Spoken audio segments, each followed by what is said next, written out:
Our next candidate is the Libertarian candidate for governor of Iowa. He is currently Associate Professor of Neuroscience and Psychology at Iowa State University, where he's worked for 16 years, so obviously an education background there, and a Cyclone, so yay, go Cyclones. He ran for the Iowa legislature from Ames as a Libertarian 5 times, and currently serves as Vice Chairman of the Libertarian Party of Iowa. And to prepare for his governor's run, this is really amazing.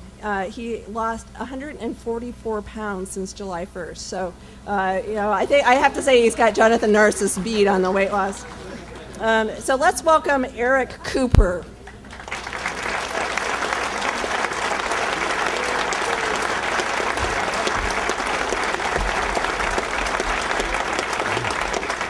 Well, good afternoon, everybody. And yeah, on my website, if you go there, it tells you how I lost all the weight if you want to figure out how to do it yourself. Well, I'm very proud to be a member of Iowans for Tax Relief, and as you can imagine, extremely grateful that you invited me here today. You know, the American Revolution was fought because our citizens objected to taxation without representation. Our current government's piled up so much debt that children who haven't even been born yet are going to be taxed their entire lives paying off the debts that we've created. Now that's taxation without representation in its purest form. And no person of good conscience can think it's right. Okay? I think that anybody who honestly looks at our current situation is going to come to exactly the same conclusion that I did.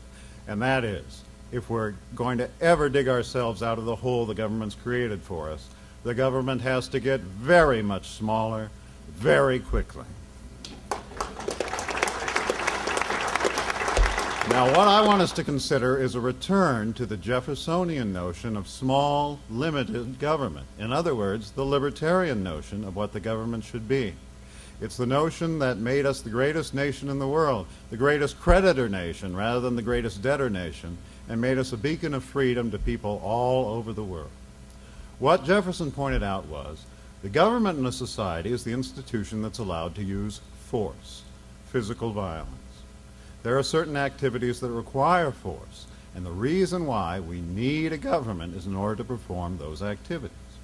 The activities that would require force include, first, protecting people from body crimes like murder and rape and assault. Second, we need force to protect people from property crimes like theft and vandalism and fraud and pollution. Third, we need the government to enforce the terms of contracts when there's a dispute. That requires force. And then fourth, there are certain economic goods known as public goods that the market for one reason or another can't provide, and we need the government to provide those too. That also requires force. But very little else does require force. And having the government perform any activities other than the limited set that require force is foolish, because the government's a monopoly. And like all monopolies, it has very little incentive to please its customers and very little incentive to be cost effective. When we give more and more responsibility to the government, we are giving more and more responsibility to the least efficient institution in our society.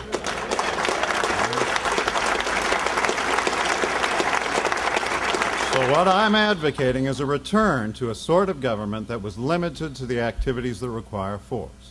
Now, it is going to have to collect some tax money in order to provide those activities.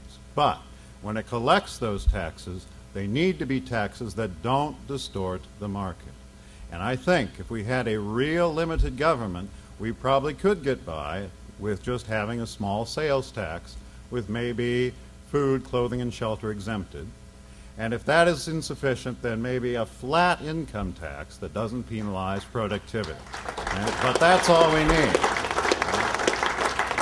Now look, I'm not going to be elected the governor of Iowa. I am a third-party candidate, and as such, I don't have the money to compete with the Republicans and Democrats. Okay?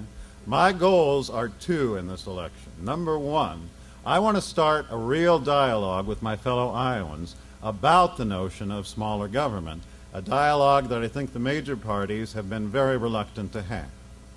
The second thing I want to do, the second thing I want to do is I need to get 2% of the vote.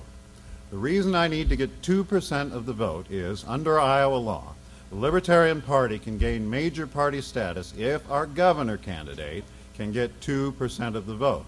And what that means is, with major party status, we're playing by the same rules as the Republicans and Democrats, and we can run lots and lots of candidates the next election cycle.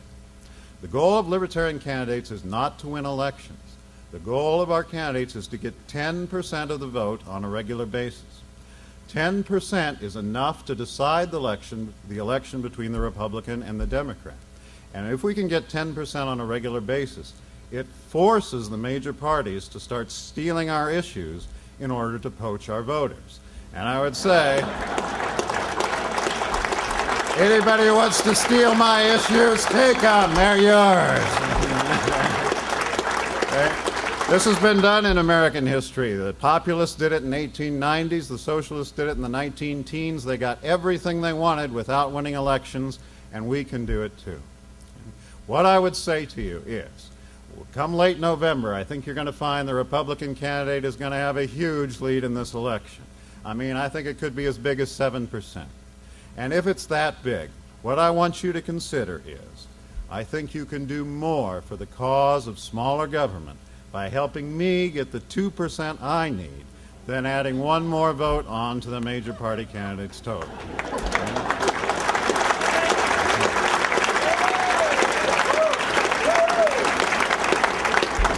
Now, my very favorite question to be asked when I'm on the campaign trail is, what can we do to get people to come to Iowa?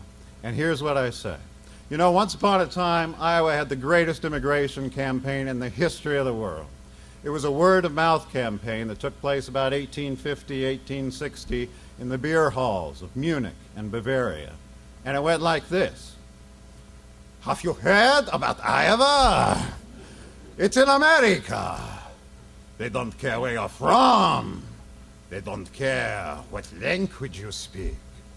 You get to keep 96% of what you earn, 4% taxes. And you get to live your life however you want. And when people heard about this, they said, that's so great. I want to live there. And they did come here in droves. And when they heard about this, they put the motto of our state on our flag to remind us of why they came here. Citizens of Iowa, do you know those words? The motto of our state? Our liberties we prize, and our rights we will maintain. Yes, that's the motto of our state. They put that on our flag to remind us, the future citizens of Iowa, that liberty and freedom is the reason they came to America, and I know there are some people in this room who've not forgotten that. Thank you very much.